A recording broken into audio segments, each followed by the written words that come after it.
President Trump's unjustified tariffs come with threats to our sovereignty that have one goal behind them: to weaken Canada, to break us so that America can own us, to take our greatest strengths, our resources, our water, our land, our country.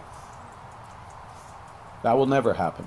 We need a new conservative government for a change that will axe taxes, greenlight construction of homes, mines, pipelines, LNG plants, bring home our jobs so that we can reinforce our economic fortress against the Americans.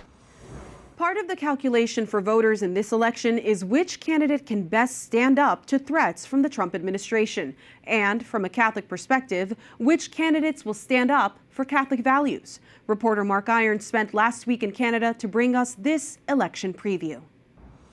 Are Catholics in Canada experiencing a crisis of faith? People do not really express their faith openly, publicly, certainly not Catholics, which is a major challenge for the church. Why is that? And how is it impacting the political life of the country? I do go to church, but I have to say it doesn't really influence my politics. A lot of the traditionally contentious issues within faith communities, like things like same-sex marriage or abortion, I mean, Canadians, I think, by and large, consider those issues settled.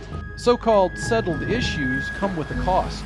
There's no protection for children in the womb. No restrictions, abortion on demand. Though respect for innocent human life isn't an issue being discussed among leading politicians, some Catholics are speaking up. I can't think of a more important issue than the issue of abortion, where we're violently slaughtering 100,000 preborn children every single year in Canada, which amounts to 300 babies every single day. And with an expansive Canadian euthanasia law, the sick, elderly, and disabled have become victims too. There's a lot of people who are alone and lonely in this culture, who feel abandoned, who feel their lack of reason to live. The answer to this situation is not killing them, but that's what we've come up with in our country, and it is completely upside down. Weeks away from a pivotal federal election, Canadians will vote for representatives to fill hundreds of seats in Parliament. Here in Ottawa, the capital city where those coveted seats are housed inside the center block, cranes and construction crews work toward restoration of the historic landmark. As Parliament is under physical renovations, Canadians consider how their vote could rework the politics inside this building. Allow me to thank all Canadians. For nearly a decade, Prime Minister Justin Trudeau led the ruling Liberal Party. But amid plummeting public approval and pressure within his own party, Trudeau stepped down earlier this year. I intend to resign as party leader, as Prime Minister. What are your thoughts on former Prime Minister Justin Trudeau?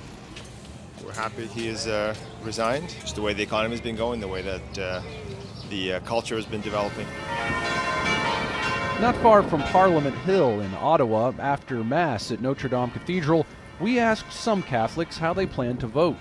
As a Catholic, how do you vote in this election? Is there any clear option? It's a really complex situation in which we are living now. I think put it in the hands of God and pray over those people. In a phone interview, Bishop William McGrattan, president of the Canadian Conference of Catholic Bishops, told us Catholics should let the teachings of the Church guide their voting decisions, which will affect society.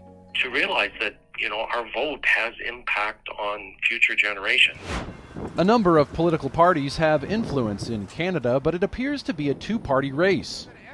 Conservative Party leader Pierre Poilievre has promised to steer Canada in the right direction. My message to you is have hope. Change is on the way. I, Mark Carney. Trudeau's replacement, Prime Minister Mark Carney, the Liberal Party leader, is also making his pitch. Canadians want positive leadership that will end division and help us build together. But neither one of them defends the right to life. Mr. Poilievre. A Poilievre government would not introduce or pass legislation restricting abortion. Prime Minister Carney, you're a practicing Catholic. You went to church before you visited the Governor General this morning. Do you explicitly support a woman's right to choose? And how will your faith impact your policy deliberations should you win this election? Thank you for the question. I wouldn't have drawn attention to the fact I went to church, but thank you for noting it. I absolutely support a woman's right to choose unreservedly. All these leaders None of them are willing to champion the right to life. Matthew Wojciechowski is vice president of Campaign Life Coalition. He is encouraging voters to focus on their individual members of parliament. He says some conservative members do hold pro-life views. When you're voting for your member of parliament, find out where they stand on the life issues. It's that simple. Talk to them, pick up the phone, visit them. Along with the fundamental right to life, religious liberty isn't getting much attention either.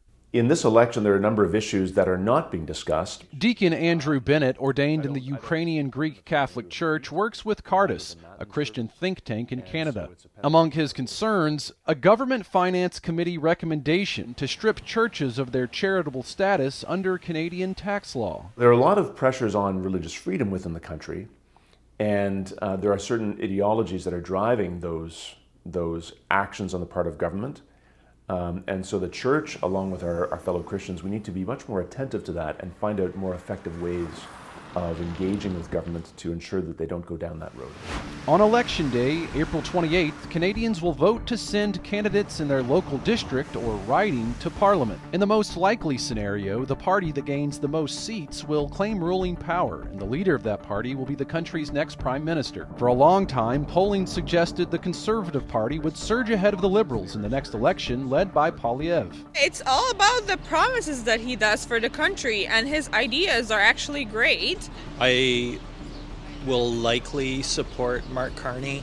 But recent polling shows Liberals with an advantage, indicating voters might think Carney would be best to counter U.S. President Donald Trump, his tariffs, and talk of annexing Canada. Canada's been very bad to us on trade, but now Canada's going to have to start paying up. What I'd like to see, Canada become our 51st state. When you hear President Trump say Canada should be the 51st state. Never depass on my dead body. Never. Trump could be one concern, but there are plenty of other things voters, including Catholics, are worried about. What issues are important to you as you consider this election? Actually, presently, it's cost of living and jobs. Cost of living and jobs. Exactly.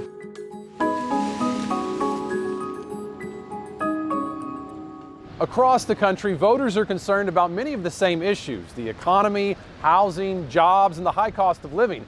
And those concerns remain true here in Montreal, a predominantly French-speaking city. This woman told us it's very difficult to secure housing in Montreal and other large cities. And without two sources of income, it can be hard to get an apartment. Across Canada, you can see how some people have fallen on hard times. We visited a parking lot with trailers and storage units across the river from Parliament Hill, where homeless men and women live.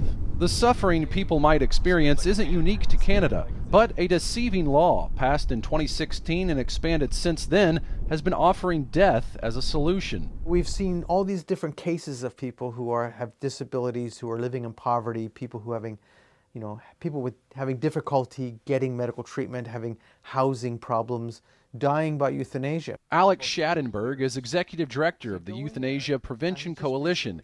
He opposes the Canadian law referred to as MAID, or medical assistance in dying. They wanted something positive, so they came up with MAID, medical assistance in dying. And of course, it's a lie. It's not about assistance in dying, it's about killing people. It is the Liberals who have promoted euthanasia over and over again. The Conservatives have said that they want to hold the line. Would they reverse things and make things better? I don't know. But sometimes holding the line looks better than, further going down the road of more killing. Bishop McGrattan has spoken out against the euthanasia law, and we asked him to respond to Prime Minister Mark Carney, a practicing Catholic who speaks out in support of abortion. I would say that someone who is in politics and claims to be living according to their faith and making such statements, we see the disconnect. And this is unfortunate with many of our politicians. Denying Mark Carney communion if he continues his support of abortion, would that be an option that's on the table? I think that those pastoral decisions would have to be made by the local bishop. Those are decisions, obviously, that affect the life of the local church.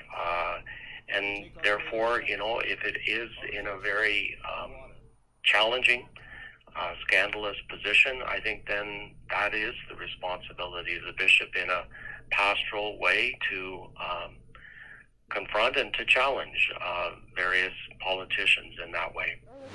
Even if it's a losing political issue, Maeve Gainey, the Youth and Outreach Coordinator for Campaign Life Coalition, encourages Canadians to remain faithful to the cause of protecting innocent life. I think ultimately it comes down to faithfulness. Because God doesn't ask us to be successful, He asks us to be faithful. And Deacon Andrew says if all members of the church embrace their Catholic identity, they can have a greater impact on Canadian society. We have to live our lives as Catholics fully. We're concerned that maybe we're not relevant anymore. It's not a question of relevance.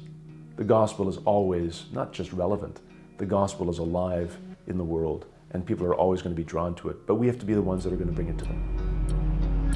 Mark Irons, EWTN News In Depth.